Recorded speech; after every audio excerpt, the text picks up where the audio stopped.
ఈ హృదయం ఏదో ఒక ఆదివంతో ఉండొచ్చు, బయటికి మనం నవ్వినా కానీ మనసులో ఏదో ఒక బాధ, కొరత మనకు ఉండొచ్చు. కాబట్టి ఆ బాధని, ఆ కొరతని అల్లాడిపోతున్న ఈ హృదయాన్ని మనుషులు ఎదుట పరవటం మానేసి ప్రభువైన యేసు దగ్గర ఆ హృదయాన్ని పరువు దేవునికి పెట్టాం. అందుకే ఒక స్త్రీ, దేవునికి బిడ్డలారా, ఒక వ్యభిచార స్త్రీ, ఆమె ఏం చేసిందంటే మనుషుల దగ్గర విసిగిపోయి వారి యొక్క బాధను తట్టుకోలేక, వారి యొక్క వేదన అనుభవించి తన జీవితంలో ఇక ఏ పురుషుడి దగ్గరికి నేను వెళ్ళే ఒకే ఒక్క వ్యక్తి ఆయనే ప్రభువైన యేసుక్రీస్తు వారు అనుకుంది. ఆ ప్రభు పాదాల దగ్గరికి వెళ్ళింది, ఆయన పాదాల దగ్గర ఏడ్చింది. ఆమెకి ఎంత ఆనందం కలిగిందంటే, ఆమె అనుకుని ఉంటుంది ఆ క్షణంలో, ఎంతవరకు ఎంతోమంది పురుషుల కాళ్ళు పట్టుకున్నానే, నాకు ఇలాంటి ఆనందం లేదే, ఇదిగో నా యేసయ్య కాళ్ళు పట్టుకోగానే ఆమెకు తెలియకుండానే కన్నీళ్ళు కారిపోతున్నాయి అంట.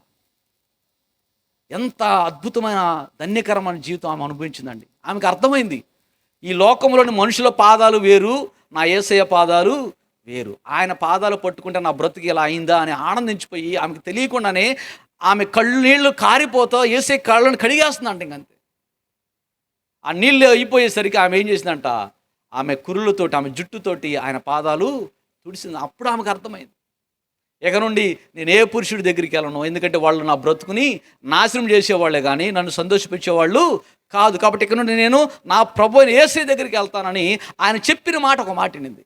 ఏమన్నాడు తెలుసు యేసు ప్రభువు, అమ్మా నీవు ఇకను పాపం చేయకు. ఆమె కూడా చాలా ఆనందంగా సంతోషించింది. అవునయ్యా, ఇక నీ దగ్గరికి వచ్చానుగా, ఇక నేను పాపం చేయ, నాకు అవసరం కూడా లేదు, ఇక నీ దగ్గరకు వచ్చాను కాబట్టి నా బాధను ఎవరికి చెప్పుకోవాల్సిన అవసరం లేదు, నా తలడిల్లి హృదయాన్ని ఎవరి దగ్గర కుమ్మరించాల్సిన అవసరం లేదు. నువ్వు ఉన్నావు కాబట్టి, ఇక నుండి నీ పాదాల దగ్గరికి వచ్చాను కాబట్టి, ఇక నుండి నువ్వు చెప్పినట్టు నేనంట, నీకు లోబడతా, ఇక నేను పాపం చేయనని తీర్మానించుకుని ఆనందంగా ఆమె వెళ్ళిపోయింది.